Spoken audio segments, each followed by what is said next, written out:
Hey friends, welcome to Madmere Dye. Today we'll be making a reverse geode dye. So first I'm taking this shirt, and I've already washed this shirt in a little bit of textile detergent to remove any sizing or other chemicals that might be in the shirt. Then I'm going to wrap it with synthetic sinew. Synthetic sinew is basically thread that is coated in wax. This allows me to wrap off certain parts of the shirt that I don't want to be dyed.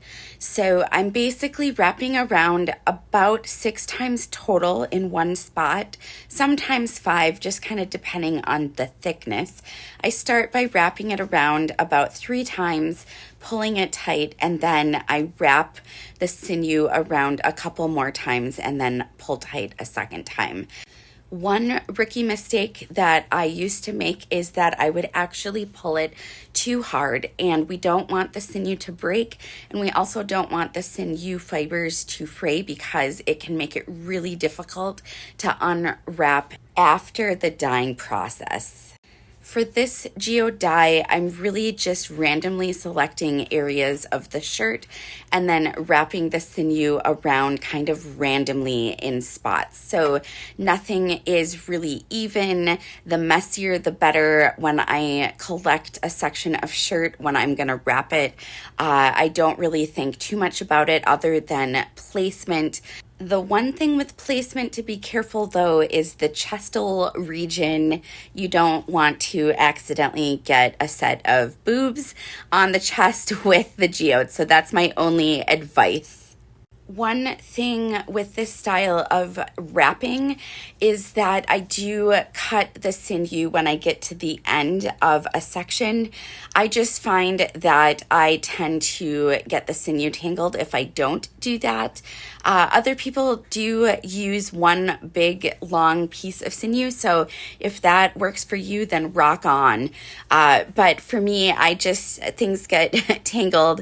And also with this style, it tends to look like a sea monster when you're done. So because of that, I just find it easier to work in smaller amounts of sinew. Also, I wrap my sinew from the spool it comes on to this wooden dowel that I'm using.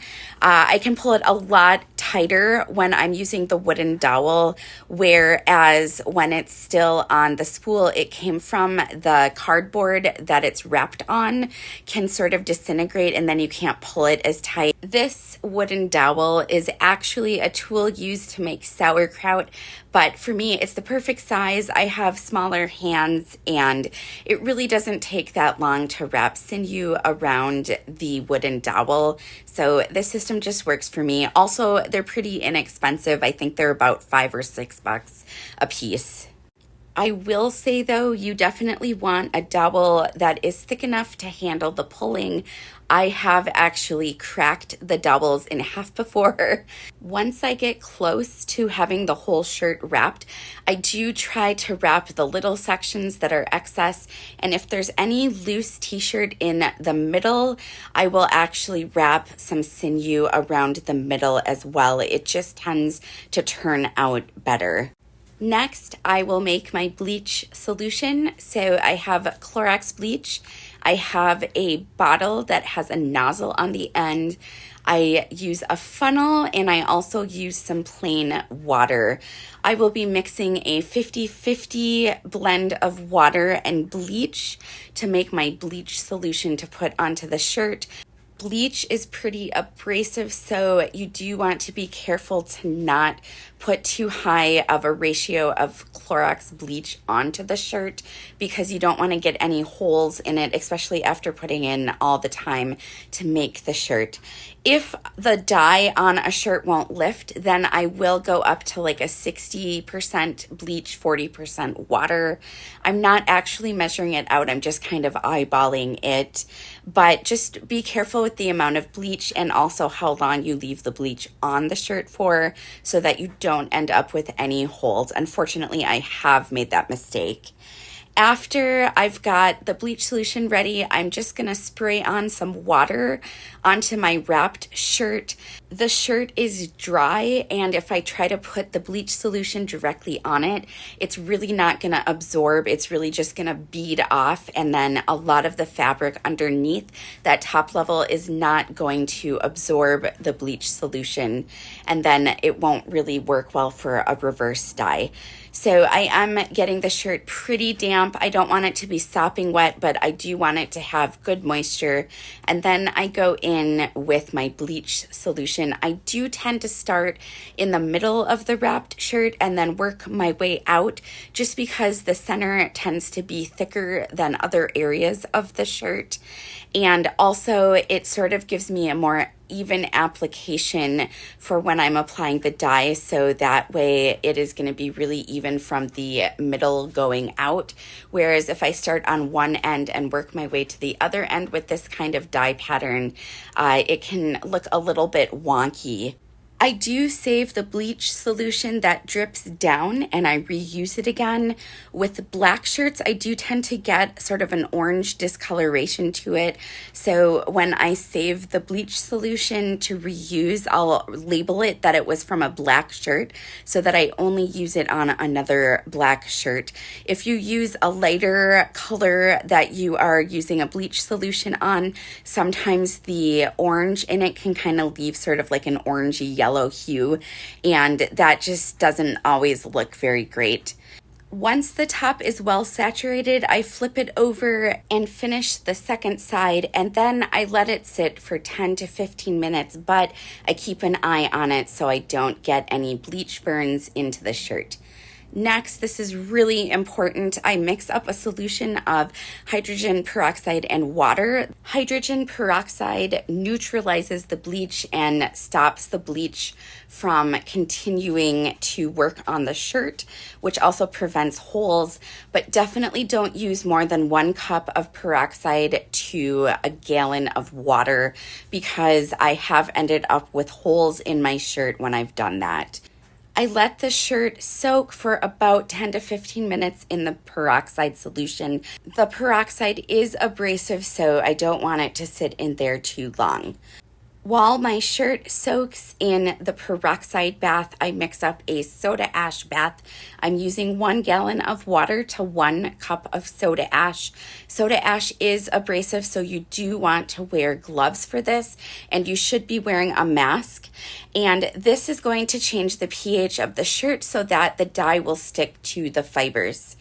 After the shirt has processed in the peroxide, I just kind of give it one last squeeze out. I want to get as much of that liquid out. I'm not squeezing hard, I'm just very gently squeezing it.